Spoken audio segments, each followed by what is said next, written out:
Olha Então, aqui o meu amigo Gilson Alves. Cheguei, Andresa. Sejam todos bem-vindos, né?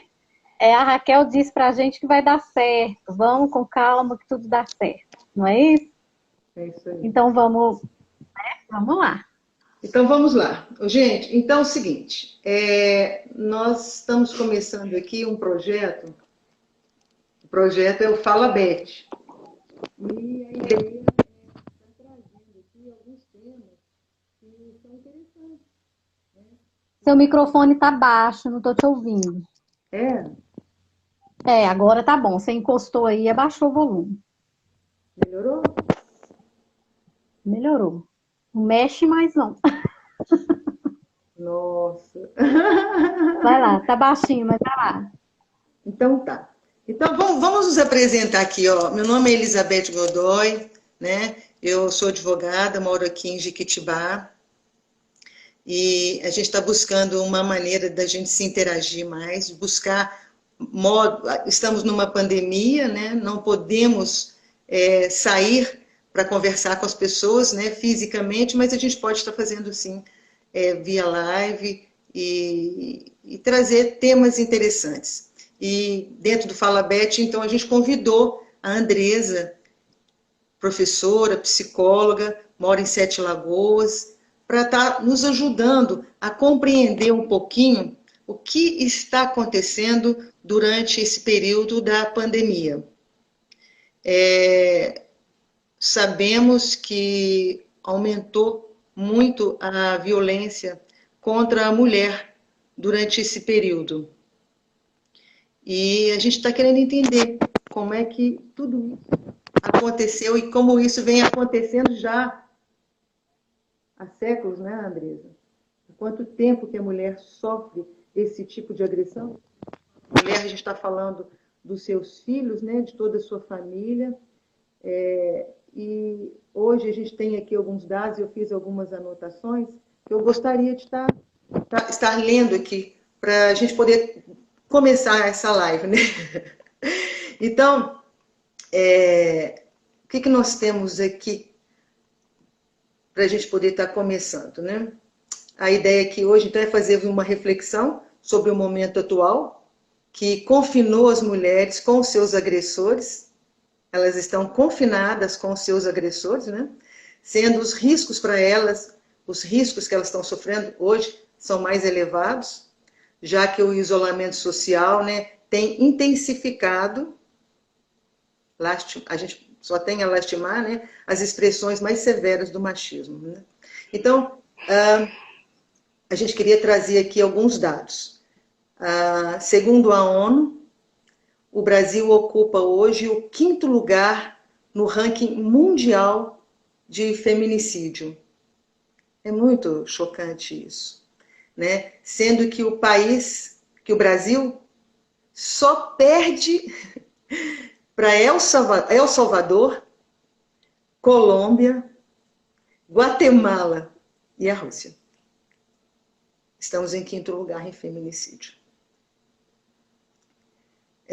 Durante a pandemia que estamos vivendo, os índices de violência doméstica e feminicídio aumentaram em todo o mundo. Argentina, Canadá, França, Espanha, Estados Unidos, onde as mulheres começaram a procurar, houve um aumento, né, na demanda para o abrigo emergencial. Na China, as denúncias de violência contra a mulher triplicou com o confinamento. Singapura, Chipre, registraram um aumento de mais de 30% nas denúncias de violência doméstica. Então, sabemos o quanto é urgente que os governos tomem medidas efetivas para combater tamanha violência. Em setembro deste ano, faremos 14 anos de Lei Maria da Penha. Setembro, então foi o nosso presidente, né, o presidente Luiz Inácio Lula da Silva, que sancionou a Lei Maria da Penha, que tem como objetivo principal estipular a punição adequada e coibir atos de violência doméstica contra a mulher. Então, a gente fica pensando essa violência contra a mulher, ela tem a ver com a nossa cultura, ela tem a ver com as mídias, tem a ver com as novelas, tem a ver com as propagandas, filme, né? Objetificaram a mulher virou objeto. O valor da mulher está na sua juventude? O valor da mulher está na beleza física dela? Está na sensualidade dela?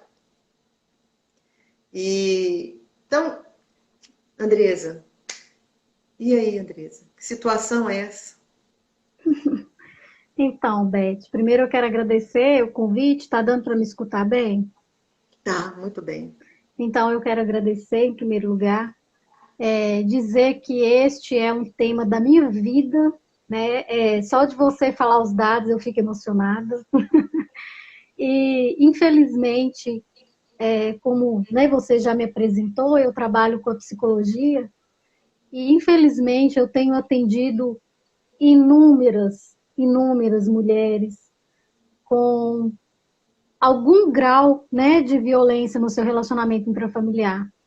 Daquela violência dela ser sobrecarregada, né, trabalhar fora e ainda ter que trabalhar em casa sozinha, ter que dar conta de criança, ter que dar conta do trabalho interno, do trabalho externo, desse tipo de violência, da violência dela não poder falar o que pensa, a incesto, né, abuso sexual, estupro e ameaças, né? E ameaças. E eu acho que quando eu morrer eu vou atender as que foram assassinadas também, porque isso é algo que faz parte de mim e que me mantém viva e que eu sei que eu vou ter muito problema com isso, que eu já tenho problemas, tem pessoas que já me acham insuportáveis, né? Principalmente as pessoas de convívio, de família, porque esse é o meu lema, é isso que me faz me sentir viva, e a gente tem que fazer isso juntos. E para a gente fazer junto, Beth, é uma coisa que você estava muito preocupada, a gente precisa conversar sobre e nos informar sempre, e falar sempre sobre isso. As pessoas falam, né? Muitas pessoas falam, mas não é assim, isso é exagero, isso não é verdade. É a mesma coisa de dizer para uma pessoa que sofre racismo, uma pessoa preta, que o preconceito ou que o racismo é coisa da cabeça dela, que não é assim. As pessoas não são racistas, mas o coisa de dizer, olha, as mulheres não é por aí. Não, a gente tem que encarar de verdade e mudar esse discurso. Só que é um trabalho, também como é uma construção secular, vai ser uma desconstrução também secular. E nós, enquanto estamos aqui, vamos fazer a nossa parte, vamos fazer isso juntas, né?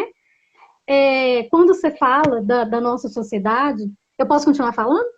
Por você favor. Quer perguntar alguma coisa? Por favor, por favor. Eu acho interessante também a gente... pode falar. Pode falar.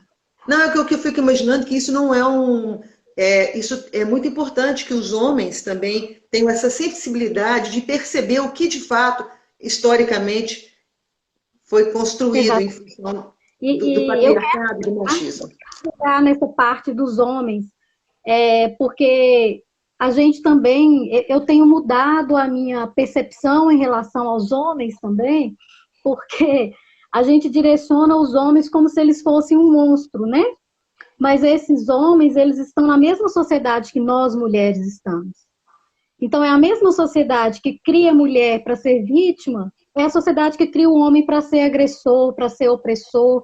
E muitas vezes o homem não quer estar nesse lugar, mas a gente vai construindo isso. Então, quando a gente fala de relacionamento familiar, de relacionamento conjugal, a gente precisa sempre pensar 50% de um, 50% do outro.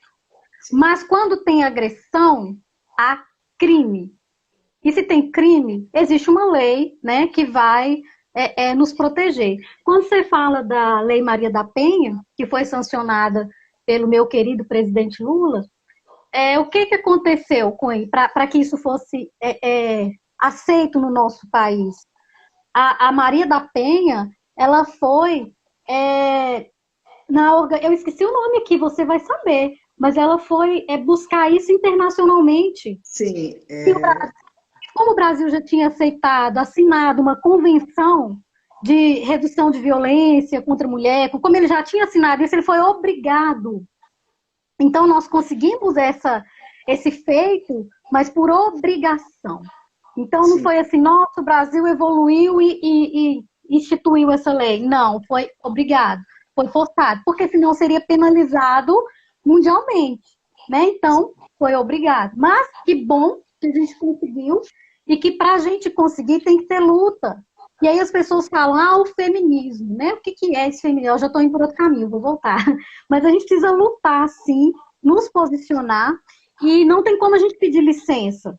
Olha, dá licença, vamos tratar melhor as mulheres. Não, a gente tem que se posicionar enquanto cidadã, levantar a bandeira assim, e uma apoiar a outra, uma dar a mão à outra e conversar com os homens. Uma questão de Então, sororidade, né? sororidade e também conversa com os homens. A Flávia falou aqui, Andresa, existe vários tipos de violência familiar. Fale um pouco, por favor. Vou falar sim, Flávia. E antes da gente falar desses tipos de violência, é importante a gente pensar que a própria constituição da família foi um surgimento para a opressão da mulher. Antes, os homens, nós, né, nossos antepassados, éramos nômades. Vivíamos colhendo sementes, todo mundo era filho de todo mundo. Eu acho essa história sociológica, antropológica fantástica. Nós éramos seres colaboradores. A Cacau falou alguma coisa, se você puder ir anotando aí, né? A Lei Maria da Penha. Foi muita luta para ter a Lei Maria da Penha, é verdade. Nós Então, quando a estamos gente aí. pensa nessa sociedade de antes, né? Antes da linguagem, antes da gente se desenvolver até a gente chegar aqui, nós éramos seres solidários. E as mulheres eram seres divinos, que geravam outro ser. Como que era isso? Né? Não se tinha conhecimento disso. Mas a partir do momento que esse grupo foi deixando de ser nômade e que foi se percebendo que a mulher não criava um ser sozinha, que precisava de um macho, né? Eu estou bem resumindo a história de uma forma bem reduzida, mas percebeu, pá, precisa de um macho. Então, se precisa de um macho, o filhote é meu e é da fêmea. Então, essa fêmea tem que ficar comigo nesse pedaço de terra com esses animais que eu já separei aqui, que são os meus animais domesticados, meio que brincando um pouco com essa história. Então, a mulher passou a ser de um homem. E aí, se a gente vê a nossa estrutura, né, o nosso corpo, nós não temos liberdade com o nosso corpo. Um homem sai, não é que eu queira sair, né, que eu estou falando para as mulheres saírem nuas, né, mas foi estipulado que o nosso corpo ele é erotizado, né? Então, nosso corpo é erotizado. Qualquer coisa que a gente faça é porque a gente quer mostrar. E se eu estou querendo mostrar, você pode vir pegar na hora que você quiser. O homem não, ele sai sem camisa. A gente até olha e fala, né? Mas ninguém toca. Agora, uma mulher que usa um top, que usa, né? Não é nem com seios de fora. Ela está pedindo para você olhar, mas também olha a roupa que ela está usando. Então, até a erotização do nosso corpo foi delimitando a nossa forma de vestir, de agir, de andar. Né? O nosso ser erotizado, o ser nosso que está amamentando, as pessoas mandam tampar. Eu vi um meme fantástico, eu sempre lembro dele. Tinha uma moça amamentando, sentou uma senhora do lado e falou assim, tampa isso. Ela pegou o pano e jogou na cara da senhora. Tampou, né? Então, a gente Perfeito. foi perdendo isso, né? E aí, esse nome de família, né? O que era a família, então? A família surgiu com patrimonialismo, né? Então, essa parte é minha, isso aqui é meu, então esse clã aqui vai ser meu, eu que tomo conta, então veio junto com o patrimônio. Então, olha nós, mulheres, aí fazendo parte de um patrimônio masculino. Né? Sim. Então, a gente passava do nome do pai para o nome do marido. Né? Igual quando a gente compra um carro usado, que a primeira coisa que a gente faz é transferir o nome, né? Isso Então, aí, acontece dentro da cerimônia de casamento. Na cerimônia desde a de cerimônia, casamento, o pai o pai entrega a filha para o marido, não é isso? exatamente. Ela é entregue. E chega a tal ponto que a mulher, muitas vezes, uma mulher que sofre agressões constantes, ela não tem coragem nem de falar que sofre, com medo de desmoronar o que ela entende que é um casamento e que seria de responsabilidade dela. Achar que aquela união, pai, mãe, filhos, todo mundo, é de responsabilidade dela, da mulher. Isso também nos foi imposto. Foi sim. Você me fez lembrar que antes de eu me casar, uma senhora que eu tenho muito carinho por ela me chamou e falou assim: olha, Andresa, eu quero te dar um conselho. É a mulher que segura o casamento. Ó, Então, cuide da sua família, cuide do seu marido. E é a mulher que mantém o casamento. É isso que você disse, né? Então, quando já é uma violência social, então nós já sofremos uma violência social Sim. que nos impõe crenças que limitam nossa vida, que a gente chama de crenças limitantes. Isso já é uma violência. Então, essa sociedade já nos impõe condições de comportamento. Por que você não tem filho? Mas você tem filho? A mulher tem que ser mãe, né? Aí você tem um filho. Por que você não tem dois? Um filho sozinho é egoísmo. O filho vai ficar egoísta. Você tem que ter dois, né? Aí o segundo nasce do mesmo sexo. Você tem que ter um outro. E a gente sempre vai sendo direcionado por uma sociedade. E aí Flávia falou para a gente conversar aqui sobre os tipos de violência. E isso é muito sério. Sim. Porque uma outra história que a gente ouviu foram as histórias do Walt Disney. Meu Deus, como eu odeio essas histórias ultimamente. Aquelas princesas que dormem e precisam de um homem para despertá-las. Aquelas princesas que para sair, para vir e depois viver feliz para sempre com aquele homem que salvou ela. As crianças escutam isso, as crianças aprendem isso e nós ensinamos de alguma forma, né? Sim. A Cacau, o pessoal está fazendo muito comentário legal aí, mas acho que a Cacau fez uma pergunta, se você conseguir achar. E aí, desse tipo de violência, né, o que a gente tem... outra pessoa ouviu, né, você que segura o casamento. Dos tipos de violência, às vezes a gente nem percebe que está num padrão de violência que parece ser muito natural. Por exemplo, tá tão apaixonado que aprendeu, né, o amor romântico que a gente conhece, e o parceiro, né, ou a parceira, pede para que a gente corte seu cabelo, usa salto, e você vai entrando nesse ambiente, vai perdendo a sua identidade, deixando de fazer o que você gosta. Nossa, eu gosto tanto que você faça isso, faz por mim. E aí você está começando já a entrar num ciclo de violência. Porque quando você deixa de ser você, que você vai perdendo, deixando de fazer as coisas que você gosta, isso é um relacionamento opressor. E você entra nessa onda. Deixa eu ver seu celular, com quem que você está falando? Sim. Né? Então, controlar o celular, ter a sua senha de Facebook, de Instagram, ter sua senha de redes sociais. Eu sei de homens que conversam com outras pessoas como se fossem a mulher, tanto marido quanto irmão.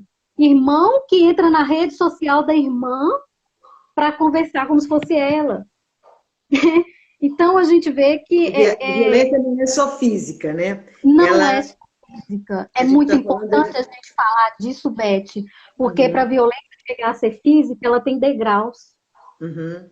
Degraus. Talvez ela seja a última coisa a ser feita, talvez o ápice seria a violência física. Ela começa com uma violência psicológica. Depois dela, a morte. Depois dela, o assassinato. Uhum. Então, o homem que mata uma mulher, ele não mata hoje. Ele vai minando. É um relacionamento que vai minando, até acontecer a morte. Não acontece isso de matar de uma vez, né? Teve alguém aqui, a Mônica, né? Ela acredita muito que muitas mulheres suportam por achar que não tem estrutura para começar. Aí vai empurrando com a barriga até acordar e perceber que é capaz. Eu adorei isso que você colocou, porque é muito complexo, né? Às vezes, quantas vezes a pobre da mulher que já está num sofrimento difícil, as pessoas falam, ela gosta. Mas é safada, ela gosta de apanhar. Ela está ali porque ela quer. Né? Então, sair dessa condição não é fácil, porque o relacionamento da gente é como se tivesse uma costura. Entre nós, há uma linha costurada, uma rede entre nós. É uma rede que a gente não percebe, é uma rede invisível de contratos emocionais, de contratos sociais que não são falados. Quando a gente vê, a gente está envolvido nisso. Uhum. E aí eu penso, que eu vou cair nessa? Eu posso cair dependendo dos meus valores, das minhas crenças. Sim. Pode falar, né?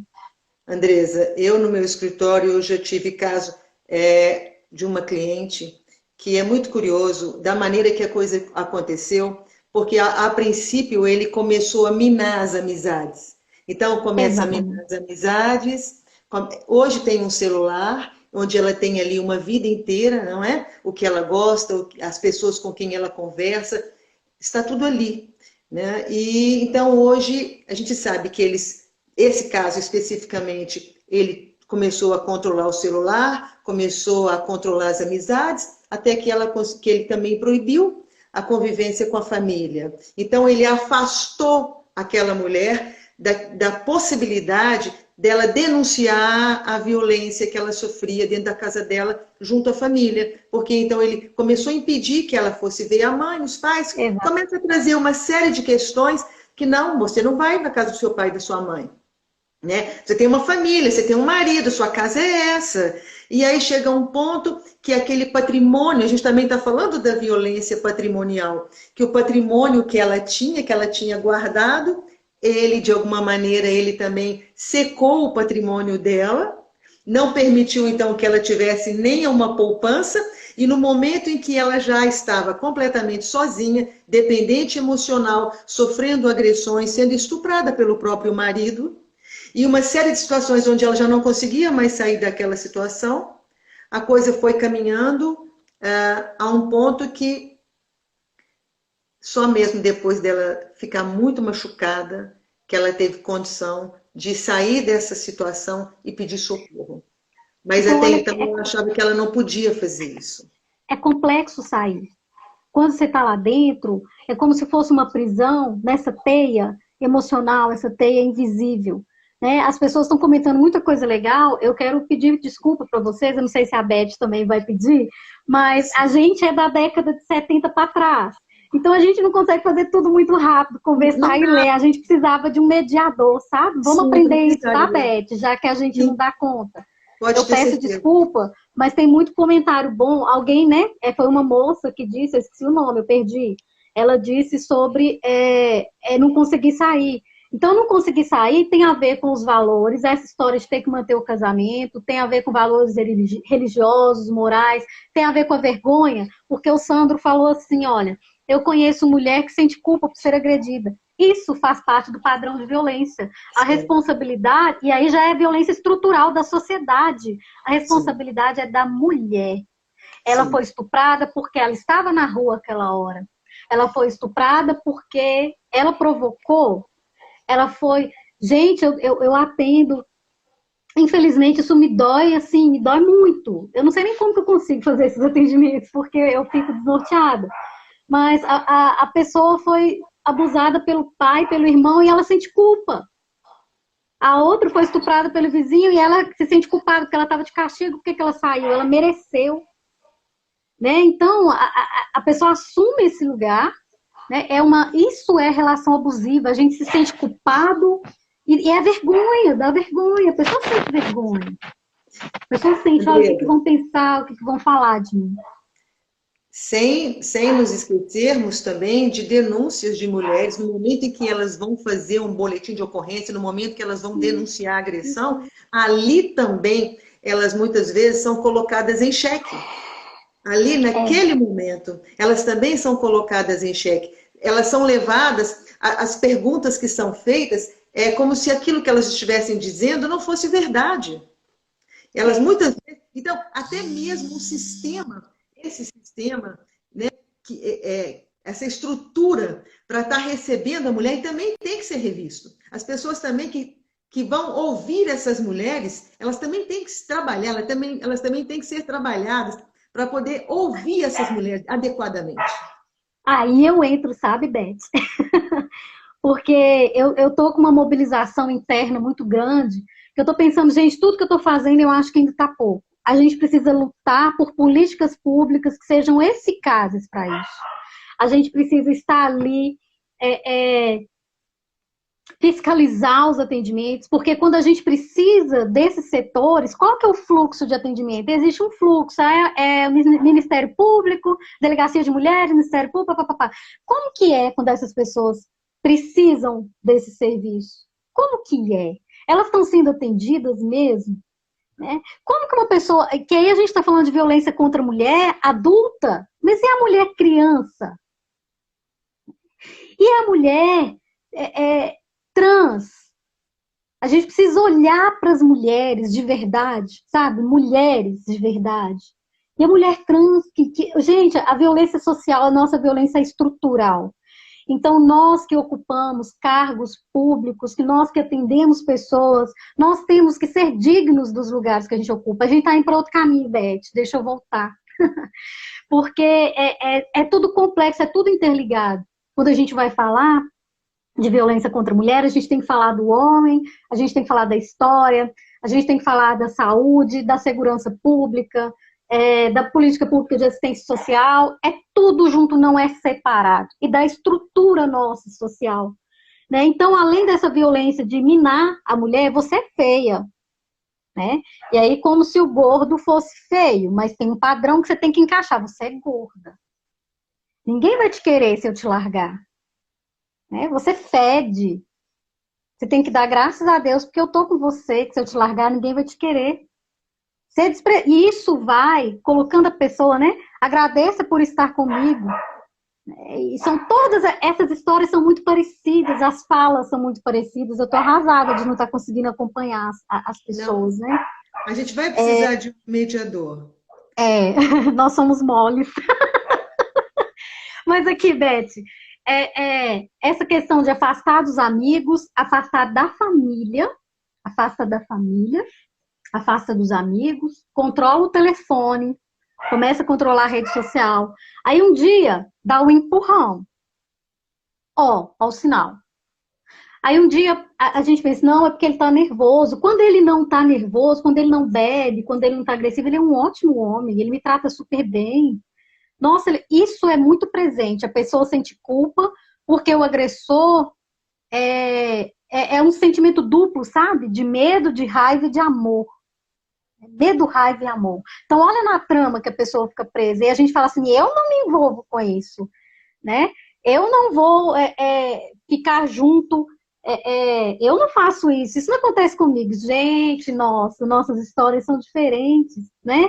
Se a gente não tem lá, a Raquel falou pra gente ficar tranquila, que a gente tá ótima. Mas eu queria... Mas eu sou jovem, a Raquel que consegue fazer isso. Então, da gente pensar, né, que minando essa estrutura, como que ela vai sair mesmo? Ela não desestruturou a autoestima, né? E isso abala, isso tira energia, isso tira força. Quando o relacionamento ele é intenso, provoca isso. Se é uma pessoa que tem nada a ver com você falou isso, você não liga. Agora é uma pessoa que você tem um relacionamento intenso, realmente você vai ficando inseguro, vai te minando, vai te minando. Aí pega seu celular e quebra. Joga a televisão no chão, quebra a televisão, chuta a cadeira. Isso é violência patrimonial. Você sabe melhor do que eu para dizer. Isso também é violência. Isso também é um grau de violência. Então vamos ficar atentos, né? Vamos ficar atentos com isso. São coisas...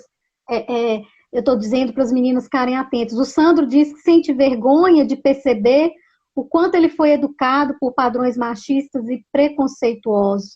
Ver o quanto a diminuição do feminino é corriqueira, é comum, né, no nosso cotidiano. Ah, que Sandro lindo, né, gente? Por mais homens como Sandro. Andresa, mas, Andresa, essa mulher que a gente sabe que ela é humilhada dentro de casa pelo companheiro, a gente sabe que isso acontece dentro da casa dela, mas isso aconteceu para esta mulher suportar isso? Isso aconteceu também na casa dos pais? Normalmente isso vem de uma criação, ela suportar isso? Beth, a minha linha de atuação na psicologia, ela é uma linha transgeracional. O que eu acredito é que a gente transmite, ensina padrões de comportamento de uma geração para outra. E se a gente parar para pensar, não é só de uma geração familiar, é de uma geração social. Nós somos um país que se construiu sobre o estupro, sobre a opressão. Todas as mulheres que estiveram aqui na nossa Constituição enquanto nação, elas foram abusadas. As índias, as mulheres brancas para que vieram, para ter um lugar de privilégio, foram abusadas. E as negras. O que aconteceu com nossas mulheres negras. No nosso país, né? Sim, então a gente tem uma construção histórica social, não dá para a gente fugir da escravidão, para a gente conhecer o nosso processo histórico. Para que serve uma mulher? Para que serviu uma mulher na Constituição do nosso país? né? Isso é mundial, mas olhando só para o nosso país. Porque aí a gente vai limitando a visão. Eu prefiro ampliar, mas limitando aqui no nosso país. Aí vem as famílias. Como que foi a origem dessa família? Qual o papel dessa mulher dentro dessa família? E aí a gente vai ensinando padrão, né? Eu costumo brincar, né? Eu tô desenvolvendo um grupo de mulheres na internet. É um grupo que eu fazia pessoalmente, não está tendo jeito, e se eu não fizer isso, eu vou morrer. Então, eu juntei com uma amiga, a gente está fazendo pela internet. A mulher que quiser participar, pode me mandar um direct ou pode me procurar no Facebook, que toda terça-feira tem uma reunião. A gente trabalha temas de autoconhecimento. Que maravilha! E eu precisava continuar. Só que eu viajei, não lembro por que eu falei do grupo. Você me ajuda? Você lembra? Andresa, uma coisa muito importante nesse momento, Andresa, só alguma coisa que me veio aqui, você está falando de Brasil, como é que a mulher chegou nessa Lembrei. situação, mas observa que hoje nós temos um presidente que diz, eu não estupro você porque você não merece. Essa é a situação, quer dizer, o que nós caminhamos, nós andamos para trás, o que é isso, Andresa? Como é que nós vamos sair disso? Nós não andamos para trás porque ele só é um representante de parte da nossa sociedade. Ele não é um ser diferente do que a gente tem, né? Mas o Sandro, com a colocação dele, e muitos outros homens, eu ouvi o Paulinho do Boi. Você conhece o Paulinho do Boi, né? Sim. Claro. Paulinho do Boi Eu começou ouvi com a o gente lá Paulinho na do Boi Colmeia. com essa fala igual à fala do Sandro. E eu fiquei muito maravilhada de ver que homens estão se colocando nesse lugar. E a gente precisa também parar de jogar pedra nos homens, porque eles estão no mesmo sistema que a gente, né? Então, para a gente é difícil sair, para eles também é. Mas cometeu o crime, tem que pagar, né? Não é justificar o erro deles, é entender que eles estão dentro do processo. Se nós fôssemos homens, será que a gente não faria a mesma coisa? Bem, nós sabemos que homens em rodinhas de amigos normalmente falam de mulheres, ali eles falam das mulheres, da maneira que eles falam normalmente. Então, um homem comenta com o outro que ele agrediu a mulher dele. Qual foi a reação daquele que ouviu? Será que ele, de alguma maneira, ele o criticou? Será que, de alguma maneira, ele disse, você está agindo errado? Será que os homens, normalmente, colocam outro homem contra a parede quando ele fica sabendo da maneira em que ele, por exemplo, trata uma colega no trabalho? E assim, uma série de outras situações, normalmente os homens, será que eles não têm que mudar a postura deles diante de diálogos que são machistas, que a gente sabe, normalmente na rodinha de homens, muitas vezes os diálogos são muito machistas? Aí entra nós, né, Beth? Com a nossa insistência em mostrar o outro lado, que alguns homens já estão reconhecendo isso, né? São poucos, é devagar mesmo, infelizmente, né? Mas a gente precisa, igual você disse, é a mídia, é a música, é a gente se posicionar. Quando a gente se posiciona, as pessoas nos acham irritantes, as pessoas nos acham insuportáveis, porque mulher não pode se posicionar, né? Eu tive contato com várias mulheres que se divorciaram e elas optaram pelo divórcio.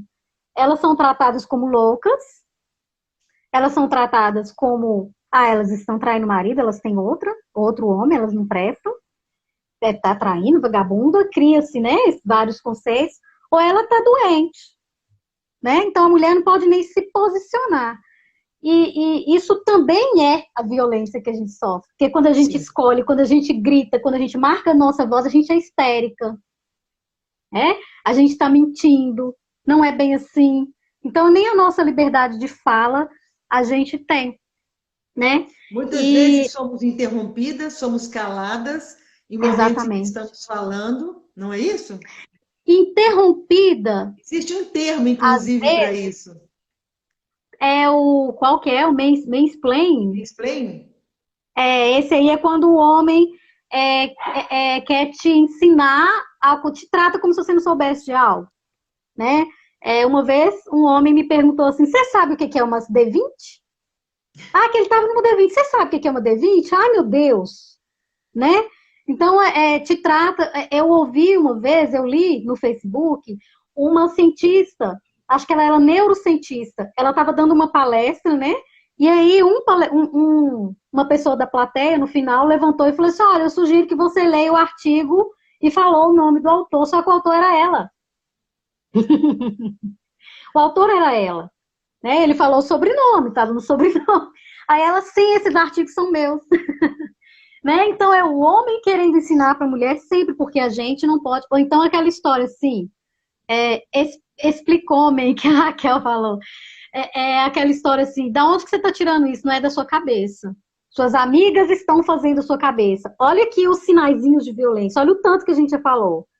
Afastar das pessoas, minar a autoestima, quebrar objetos, fingir que vai socar, falar, minou a autoestima, começa a ameaçar, né? Empurra, um empurrãozinho, me desculpa, nunca mais eu faço isso, eu errei. Então, são todos os sinais que estão sendo construídos, né? O que fazer quando nós somos testemunhas dessas situações com pessoas próximas? Que pergunta maravilhosa! Você quer responder, Beth? O que a gente deve fazer quando nós somos testemunhas dessa situação com pessoas próximas? O que você acha, Beth, que a gente pode fazer? Você como advogada. Engraçado, né?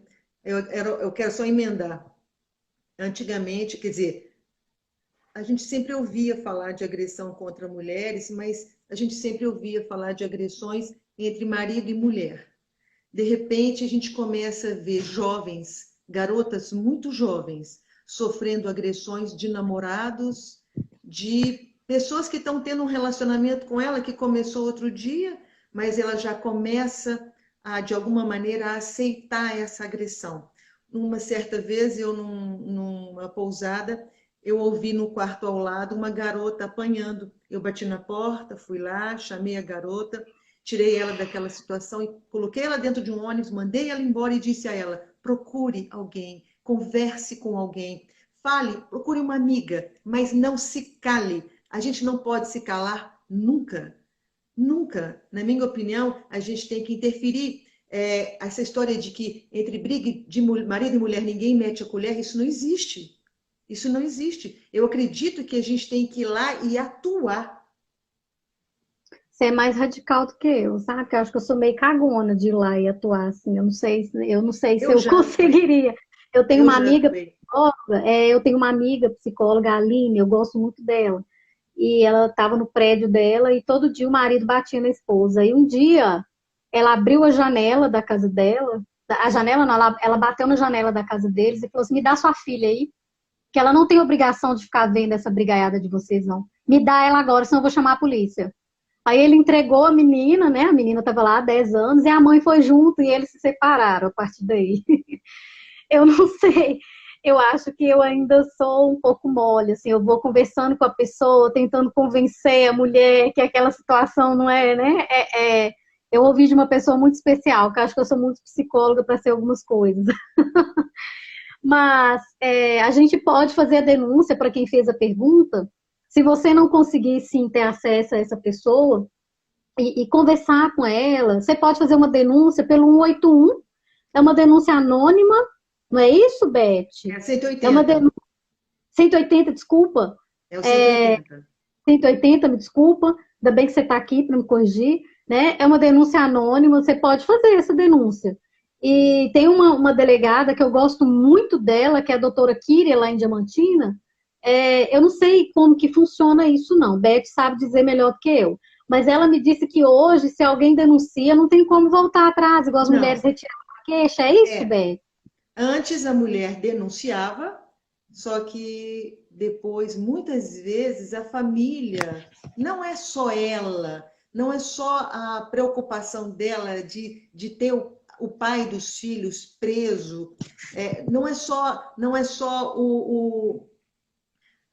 a dependência psicológica, não é só a dependência financeira que muitas vezes fazia com que ela voltasse e retirasse aquela denúncia. Muitas vezes eram os familiares e a pressão em cima da mulher dos familiares é muito grande. E não só por parte os familiares do companheiro, mas os próprios pais dela. Você não pode fazer isso, é o seu companheiro. Então a pressão é muito grande. Então ela ia lá e retirava. Hoje em dia não mais. Hoje em dia o Então, processo vai continuar independente dela se ai, eu arrepender ou não. Eu fico me lembro de um caso de extremamente um juiz, eu me lembro de um caso de um juiz que em audiência ele chamou a atenção do companheiro daquela mulher que a agredia constantemente e dali ele não viu mais o casal após a audiência. Passado um período, a mulher voltou, bateu na sala dele e disse que ela não tinha onde dormir, que ele era culpado, porque ele tinha terminado o casamento dela. Então, é uma situação muito complexa. Quer dizer, a gente precisa de ter o Estado junto, criando uma estrutura para que dê apoio a essa mulher agredida, que ela sai de casa, não é sozinha, ela sai de casa com 1, 2, 3, 4, 5 filhos e não tem para onde ir. A eu gente está falando de acredito. Brasil e não tem para onde ir. Então, não é fácil para essa mulher fazer a denúncia. É muito complicado. Quando ela chega a fazer, ela já está... Imagina quando uma mulher chega a fazer uma denúncia, o que ela já não passou antes Então, da denúncia. Beth, a nossa estrutura jurídica, política, ela é machista. Ela é uma Totalmente. estrutura racista e machista. Porque ela Totalmente. se estruturou, ela foi se formando desde a nossa Constituição histórica, também de geração em geração, por pessoas que eram da Casa Grande. Sim. Agora que a gente está tendo um pouco de mulheres e de negros entrando nesse ambiente. Sim. Agora, mas muitas vezes quando entram e o sistema ele coordena as nossas representações sociais, a gente acaba caindo. Por isso que a gente tem que conscientizar, falar sempre no Sim. processo de formação, na escola, com as crianças, com os adolescentes, com as menininhas, mudar as histórias. Tem uma coleção que eu vou comprar para minhas filhas, que chama A Revolução das Princesas. Eu vi no Facebook, ainda não pedi, eu vou pedir. A Revolução das Princesas. Que é uma reversão dessa história, colocando nós, Chega de ser mulheres, princesa, né? precisamos ser princesas, podemos ser princesas, mas princesas revolucionárias. Ah, Princesas muito bem. de sonsa, sabe? Não precisa ser uma princesa sonsa, que morre lá 100 anos e espera um homem beijar e acordar, né? Sem contar que ela tá dormindo e ele não tem o direito de beijar ela. Ele não tem direito de beijar se ela estava dormindo. Sim. Então a gente está ensinando para as crianças desde pequenininha que o homem vê uma mulher bonita, ele pode chegar e beijar. É direito dele, ele está Sim. salvando ela. Gente, por favor, né? Chega disso. Então eu quero comprar esses livros e ler e passar para minhas filhas. A gente precisa ensinar de pequenininho. É de pequenininho. Eu falo que aqui em casa é um quartel-general para isso. Eu espero que elas fiquem mais insuportáveis do que eu, porque eu já ouvi você é insuportável. Eu quero que elas fiquem piores, assim, para se protegerem, para se cuidarem. Andresa, nós estamos a 5 minutos de encerrar a nossa live. Ah, que Na pena. verdade, ela era para ter sido maior, mas eu fiz uma confusão tamanha para começar. Da primeira vez foi assim, deixa, né?